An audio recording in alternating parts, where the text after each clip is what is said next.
विलासपुर गांव में एक बुढ़िया अपनी दो बेटों रघु और महेश के साथ रहती थी।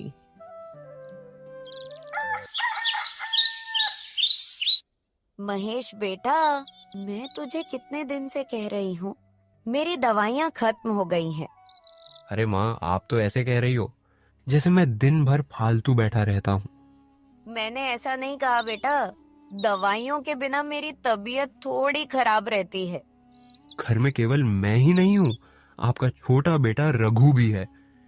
आप उससे क्यों नहीं कहती हो? बेटा महेश, तुम्हें तो पता ही है रघु के पास पैसे नहीं रहते। तो फिर माँ, आप उसे कोई काम धंधा करने को क्यों नहीं कहती? मैं तो उससे बोल बोल कर थक चुका हूँ। रघु तुम्हारा छोटा भाई है, उसके पास इतने पैसे नहीं है कि कोई काम धंधा कर सके। और तुम ये मत भूलो, तुम्हारे पिता के जाने से पहले सारा कारोबार तुम्हें ही सिखा कर गए हैं। वो इसीलिए कि मैं उनका कारोबार संभाल सकता था, और उन्होंने मुझे कारोबार सौंप कर कोई एहसान नहीं किया है। कारोबार चलाने में कितनी मुसीबत का सामना करना पड़ता है, आपको कुछ पता भी है क्या माँ? इतना बोलकर महेश वहां से चला गया। वह बूढ़ी माँ बेचारी बैठकर रोने लगी। तभी थोड़ी देर में महेश की पत्नी रिंकी वहां आ गई। माँ जी, आपकी आंखों से जरा जरा सी बातों में गंगा जमुना बहने लगती है।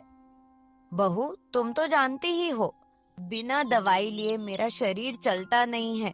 मेरी तबीयत ठीक नहीं रहती। मैं काफी दिनों से महेश को दवाई लाने को बोल रही हूँ। दवाइयाँ फ्री की नहीं आती माँ जी, पैसों की आती है। आपका छोटा बेटा भी तो है, आप उससे अपनी जरूरत का सामान क्यों नहीं मांगती? बेचारी बुढ़िया ने रिंकी की बात का कोई जवाब नहीं दिया। फिर ऐसे ही कुछ दिन बीत जाते हैं। एक दिन महेश अपने भाई रघु से झगड़ा कर रहा था। तभी वहां माँ आ जाती है।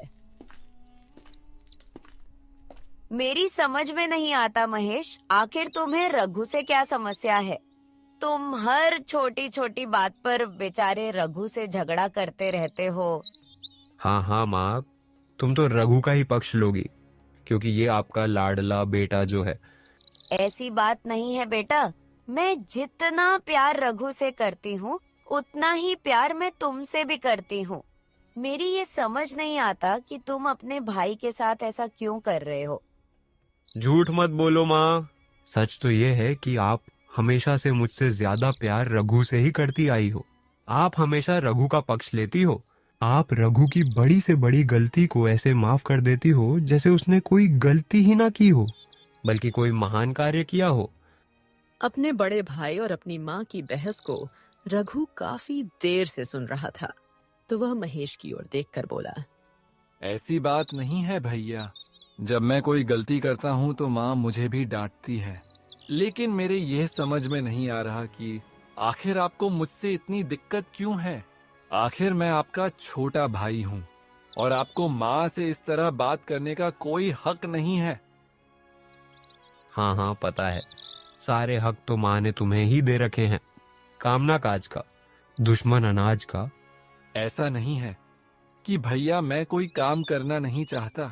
मैं आपसे कब से भिखारी की तरह पैसे मांग रहा हूँ और आप मुझे बार बार टाल रहे हो। पैसे मेहनत से कमाए जाते हैं, अनपढ़ कहीं के। चुप रहो रघु, क्या मैंने तुम्हें यही सिखाया है कि तुम अपने बड़े भाई से ऐसे बात करो? नहीं नहीं माँ, मैं भैया से कोई बदतमीजी से बात नहीं कर रहा हूँ। मैं बस अपने अधिकारों की ही बात कर रहा हूँ। रघु की ऐसी बातें सुनकर महेश को गुस्सा आ जाता है। अरे तू कौन से अधिकारों की बात कर रहा है? थोड़े दिनों पहले तूने ही एक कागज पर अंगूठा लगाया था और उस कागज में साफ साफ लिखा था कि तू अपनी मर्जी से सारे जमीन मेरे नाम कर रहा है। भैया आपने वह मुझसे धोखे से लगवाया है। अरे रघु, जिसे तुम धोखा कहते हो उसे चालाकी कहते हैं। तभी बूढ़ी माँ महेश की ओर देखकर बोली, बेटा, मुझे तुझसे यह उम्मीद नहीं थी। तेरे पिता तुझ पर कितना भरोसा करते थे। तू बड़ा था, इसलिए तुझे सारा कारोबार समझाया और सिखाया। मैं कहना तो नहीं चाहता माँ, लेकिन अब मुझे बोलना ही पड़ेगा। अब मैं तुम्हारी और रघु की शक्ल अपने घर में 1 मिनट भी बर्दाश्त नहीं कर सकता। इसके पहले मैं आप दोनों को धक्के देकर बाहर निकालूं। तुम दोनों खुद अपने आप मेरे घर से बाहर चले जाओ। फिर रघु अपनी माँ को लेकर उस घर से बाहर निकल गया। वह गांव के पीछे की तरफ एक झोपड़े बनाकर रहने लगा। फिर ऐसे ही कुछ दिन बीत जाते हैं। माँ, अब तो रामू काका ने भी राशन देने से मना कर दिया है। वह पैसे मांग रहे हैं और मुझे कोई काम भी नहीं दे रहा। माँ, क्या करूँ मैं? बेटा, अब एक ही रास्ता है। तुम अपने बड़े भाई महेश के पास जाओ और उससे कुछ पैसे उधार ले आओ। हो सकता है अब उसका दिल पिघल गया हो और वो तुम्हें कुछ पैसे दे दे। और अगर वह तुम्हें पैसे उधार ना दे तो उसे बोल देना कि माँ ने तुम्हें एक जरूरी बात करने के लिए बुलाया है। माँ तुम्हें कुछ बताना चाहती है। फिर रघु महेश से पैसे उधार लेने के लिए उसके पास जाता है।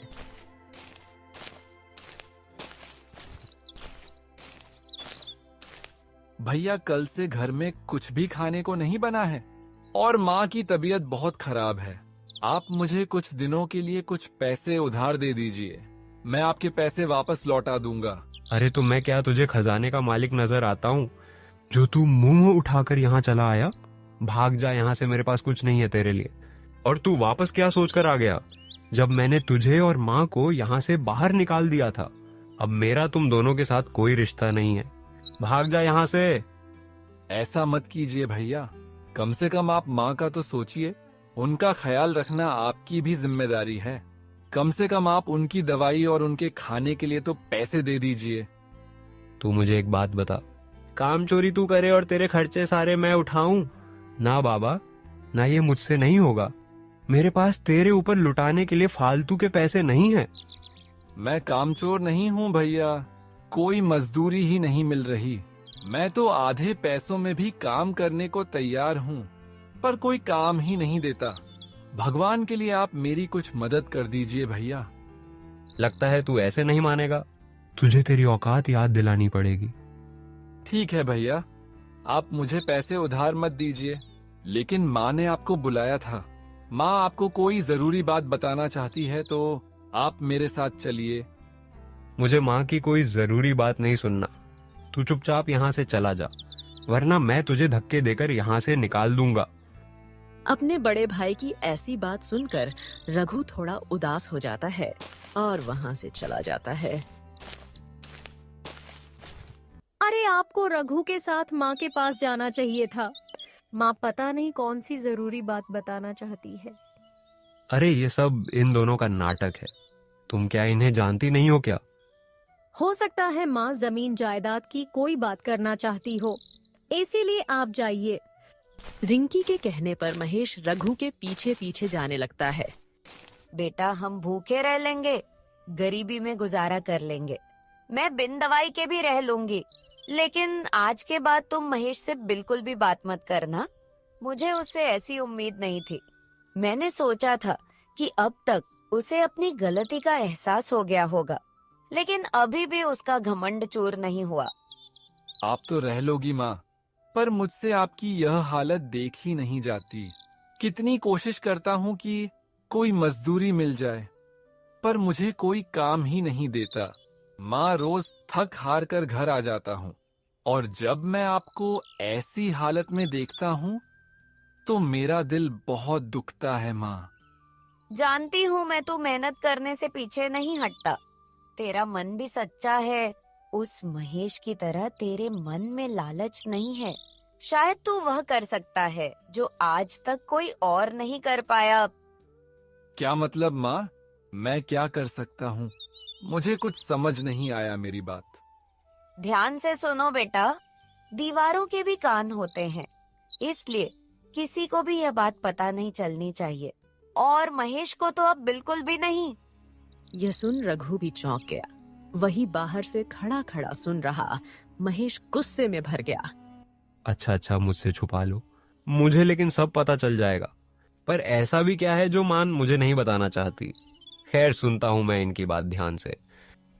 तेरे दादा खुद के जमाने में बहुत अमीर थे, इतना ज्यादा कि यह समझ लो कि सोने चांदी के सिक्कों की बोरियां भरी रहती थी। और फिर क्या हुआ, और एक दिन अचानक उनके साथ पता नहीं क्या हुआ कि उन्होंने अपना सारा धन एक खुफिया जगह पर छुपा दिया। ऐसा उन्होंने क्यों किया, यह आज तक कोई नहीं जान पाया। वह मरते मरते तेरे पिताजी को गुप्त धन के बारे में बता कर गए थे। फिर तेरे पिताजी भी अपना कारोबार बढ़ाने के लिए उस धन की तलाश में निकल पड़े। उसके बाद वो उस धन को ना तो ला पाए और ना ही खुद जिंदा वापस आ पाए। पर पिताजी मर कैसे गए और अब वह धन कहाँ पर है? अपने गांव के पास जो रामपुर गांव है, उसी गांव के खतरनाक जंगल में एक गुफा के अंदर है। यह सुनकर रघु बहुत खुश हो जाता है। अरे तो माँ, आपने इतने सालों से यह बात हमसे छुपाकर क्यों रखी? आपने पहले क्यों नहीं बताया इस बारे में? क्योंकि मैं तुम्हारे पिताजी को उस धन की वजह से खो चुकी थी और मैं तुम दोनों भाइयों को नहीं खोना चाहती थी। और उस धन को लाना इतना आसान नहीं है। आज तक जो भी उस धन की तलाश में गया है, या तो वो मरकर लौटा है या फिर लौटा ही नहीं। पर मुझे ऐसा लगता है कि तुम वो धन ला सकते हो। अगर ऐसा होता है तो हमें कभी भी उस घमंडी महेश के सामने हाथ नहीं फैलाने पड़ेंगे। और मैं इस धन के बारे में तुम दोनों को बताना चाहती थी, लेकिन महेश अपने घमंड की वजह से नहीं आया। कोई बात नहीं, ठीक है माँ, मैं यहाँ से 2 दिन बाद निकल जाऊंगा। उससे पहले मैं आपके खाने पीने का थोड़ा इंतजाम करूंगा। उसके बाद ही मैं यहाँ से जाऊंगा। बेटा हो तो तेरे जैसा, जो खुद से पहले मेरे बारे में सोचता है। और बाहर से यह सब सुनकर महेश हंस पड़ा। हाथ तो तुम्हें मेरे सामने फैलाना ही पड़ेगा, क्योंकि रघु तो 2 दिन बाद जाएगा। मैं रघु से पहले ही वो धन ले आऊंगा। उसके बाद तो तुम्हें मेरे सामने हाथ फैलाने ही पड़ेंगे, और मैं भी तुम्हें दान पुण्य समझकर दे दूंगा। तुम भी मुझे क्या याद रखोगे? लेकिन यह सारा का सारा धन मैं लेकर आऊंगा रघु से पहले। वह सारा धन मेरा होगा। फिर महेश वहां से अपने घर चला जाता है। घर पहुंचकर महेश सारी बात अपनी पत्नी रिंकी को बता देता है। देखिए जी, पता नहीं क्यों मन बहुत बेचैन सा हो रहा है। हमारे पास जितना धन है, मैं उतने में ही खुश हूँ। आज आप कहीं मत जाइए। अरे भाग्यवान, धन दौलत जितनी भी होती है उतनी कम होती है। आज तो मैं नहीं रुकूंगा। तू समझा ले अपने मन को। ठीक है, चल, अब मैं चलता हूँ। इतना बोलकर महेश वहां से चला जाता है। धन तो मुझे भी बहुत प्यारा है, लेकिन आज अचानक मेरे पता नहीं क्या हो रहा है। मुझे बहुत अजीब सा डर लग रहा है। हे भगवान, उनकी रक्षा करना। एक तरफ रघु जंगल से लकड़ियां काटकर गांव में बेच रहा था और अपनी माँ के लिए खाने पीने का बंदोबस्त कर रहा था, और उधर महेश गुप्त धन की तलाश में उस जंगल में पहुंच जाता है। यह जंगल कितना सुनसान सा है, पर यह दोपहर में भी कितना डरावना लग रहा है, मानो वर्षों से यहाँ कोई आया ही नहीं हो। फिर महेश आगे चलता रहता है और महेश को चलते चलते रात हो जाती है। मैं सुबह से इस जंगल में चलता ही जा रहा हूँ, पर इस जंगल से बाहर नहीं निकल पा रहा हूँ, और अब तो बहुत थक भी गया हूँ। अरे वो क्या, वहां तो रोशनी नजर आ रही है। लगता है वहां कोई रुकने की जगह होगी। आज रात में वहीं रुक जाता हूँ। ऐसा कहकर महेश उस झोपड़ी के पास जाता है और झोपड़ी के अंदर देखने लगता है। तभी वहां एक लंबा चौड़ा अजीब सा दिखने वाला आदमी आ जाता है। भाई साहब, मैं एक मुसाफिर हूँ। मुझे यहाँ ठहरने की जगह मिल जाएगी क्या? हाँ हाँ, बिल्कुल मिल जाएगी। ये मेरी ही झोपड़ी है, तुम आज रात यही रुक सकते हो। अरे शुक्रिया भाई तुम्हारा। फिर वो आदमी महेश को देखकर अपने मन में सोचता है, वाह नया शिकार, वो भी इतनी आसानी से इंसानी खून पिए तो काफी दिन हो गए। आज तो इस इंसान का खून पीकर मजा ही आ जाएगा। अरे क्या हुआ भाई, क्या सोच रहे हो तुम? अरे अरे कुछ नहीं, तुम्हें देखकर ऐसा लगता है कि तुम काफी देर से चल रहे हो, इसलिए तुम बहुत थक चुके हो। इसीलिए तुम थोड़ी देर मेरी झोपड़ी में आराम करो। मैं तुम्हारे लिए कुछ खाने पीने का बंदोबस्त करता हूँ। ऐसा कहकर वो आदमी वहां से चला जाता है। यह आदमी तो बड़ा ही अजीब सा है, और यह इस जंगल में अकेला कैसे रहता है? जरूर दाल में कुछ ना कुछ काला है। मैं एक बार इसका पीछा करके देखता हूँ। फिर महेश उसका पीछा करने लगता है। तभी महेश ने जो देखा, उसे देख महेश के होश उड़ जाते हैं। ये क्या, इसने तो इतना बड़ा जानवर पकड़ के उसका खून पी लिया। ये तो एक आदमखोर है। मुझे यहाँ से भागना होगा, वरना ये मेरा भी खून पी जाएगा। यह देख महेश डर कर वहां से सरपट भाग जाता है, और देखते ही देखते वो जंगल पार कर लेता है और एक गुफा के सामने पहुंच जाता है। जंगल तो पार हो गया लगता है। ये वही गुफा है जिसके बारे में माँ ने बताया था। जरूर धन इसी गुफा में होगा। मुझे अंदर जाना चाहिए। फिर महेश गुफा में चला जाता है, लेकिन गुफा में जाते ही उसके सामने दो रास्ते आ जाते हैं। यहाँ तो दो रास्ते हैं। एक में पूरा अंधेरा है और एक रास्ते में उजाला आ रहा है। जरूर गुप्त धन उजाले वाले रास्ते में ही होगा। ऐसा सोचकर महेश उजाले वाले रास्ते में चला जाता है, लेकिन तभी वह एक कुएं में गिर जाता है। ये क्या हो गया? मैं तो इस कुएं में गिर गया। यहाँ तो मुझे कोई बचाने वाला भी नहीं है। हे भगवान, मेरी मदद करो। महेश लगातार चिल्लाता रहा। 2 दिन ऐसे ही बीत गए और सुरेश भूख प्यास के कारण तड़पने लगता है, पर उसे बचाने वहां कोई नहीं आया। अब तो उसकी हालत बहुत खराब होती जा रही थी, और उधर रघु अपनी माँ के खाने पीने का बंदोबस्त करके अपने सफर के लिए निकल गया। चलते चलते वह उसी जंगल में पहुंच गया। मेरे एक बात समझ में नहीं आ रही। मुझे यहाँ सुबह से चलते चलते रात हो गई, लेकिन रास्ते में मुझे कोई भी नहीं मिला। अरे वह क्या, वहां से रोशनी आ रही है। जरूर वहां कोई ना कोई होगा। फिर रघु उस झोपड़ी के पास जाता है। तभी वहां वो आदमखोर आ जाता है। सुनो भाई, मुझे जंगल से बाहर निकलने का रास्ता नहीं मिल रहा।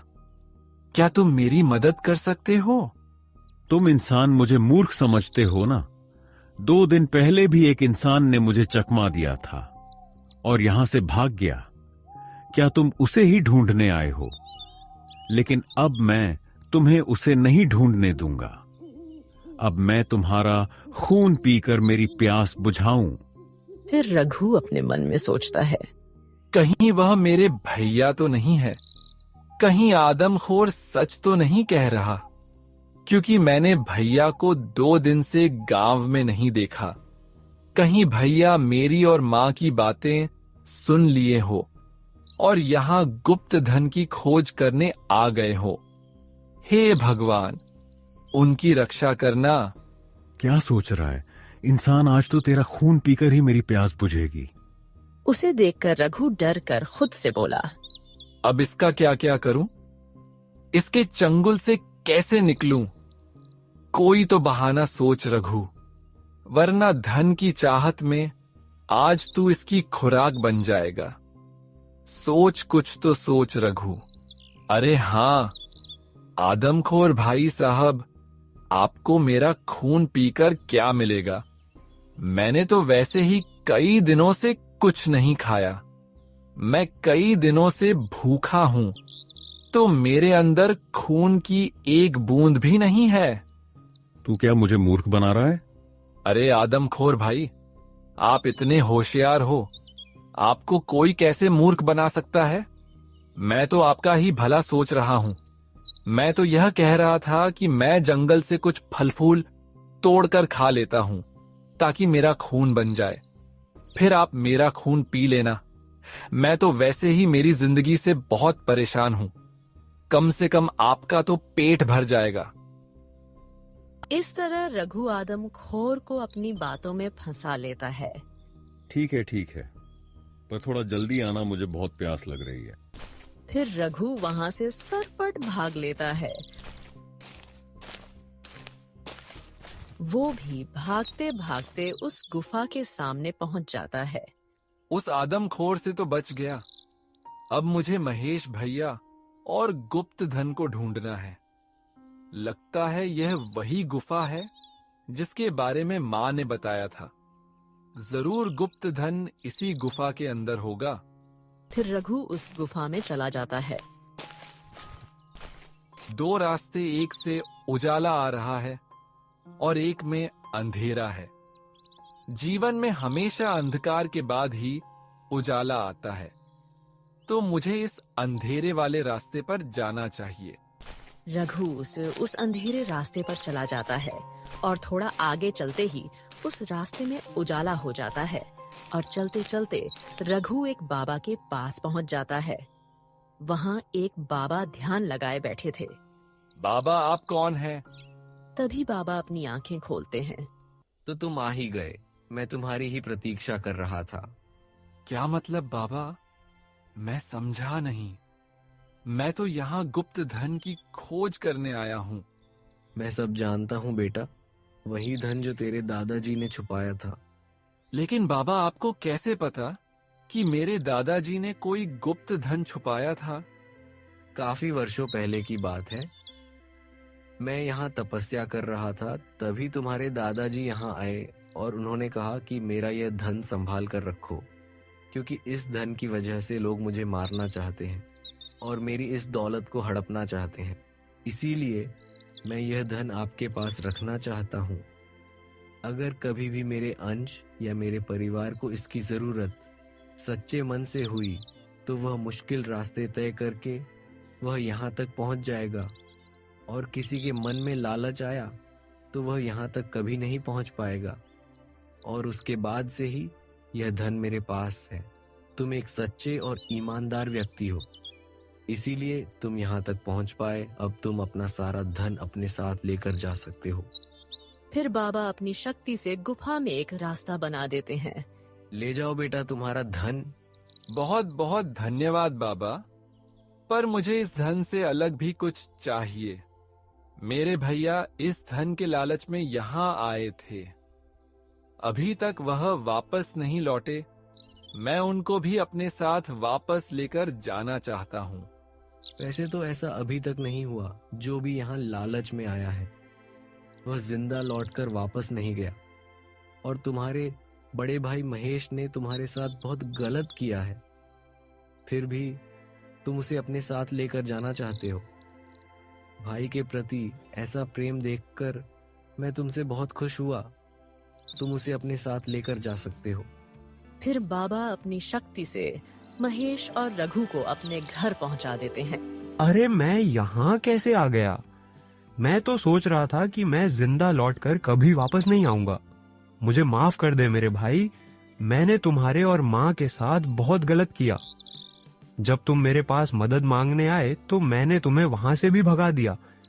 माँ को भी भला बुरा कहा, फिर भी तुमने मेरी जान बचाई। तुम मुझे माफ कर दो मेरे भाई। आज से अपन सब साथ ही रहेंगे अब। अरे आप मेरे बड़े भाई हो, आपको अपनी गलती का एहसास हो गया। मेरे लिए इतना ही काफी है। माँ, मैं आपसे भी माफी मांगता हूँ। मुझे माफ कर दो माँ। कोई बात नहीं बेटा, मेरे दोनों बेटे सही सलामत लौट आए। एक माँ के लिए इससे बड़ी खुशी की बात क्या हो सकती है। तो दोस्तों, कहानी पसंद आई तो कहानी को लाइक, शेयर एंड कमेंट कीजिए और हमारे चैनल को सब्सक्राइब कीजिए। थैंक्स